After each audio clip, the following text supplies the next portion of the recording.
And lo, the evil Democrats, they said, hey, okay, somebody killed Benjamin Harrison, and now, well, actually, it was before somebody killed Benjamin Harrison. Benjamin Harrison got elected because they wouldn't stop recounting it. And, they did the forever recount. We're just going to count forever. That's what 1877, and then they called it the Compromise of 1870. Okay, well, we'll just stop counting. You let the Democrat be the president. Oh no, it was okay. We'll just stop counting now.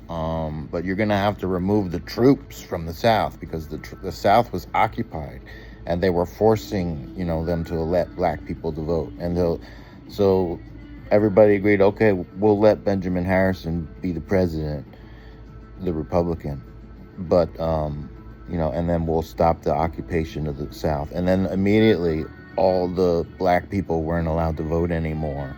And the Democratic Party was dedicated to stopping civil rights. And they stayed like that all the way up until it was Malcolm X who started telling black people, just stand up for yourselves, man. You're just going to have to fight back against the police because they're killing you.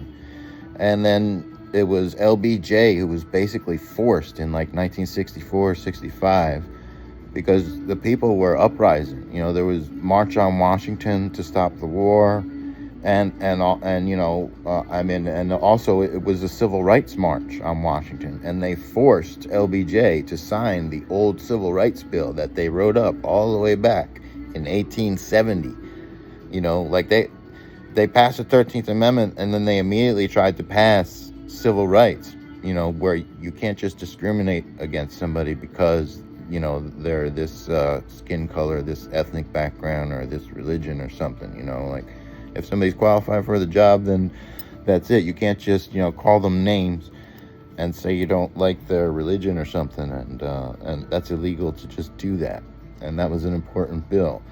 And then so after that, and then when did the Democrats start being in favor of civil rights? I'm not sure they ever really did they? I mean, they say that they did.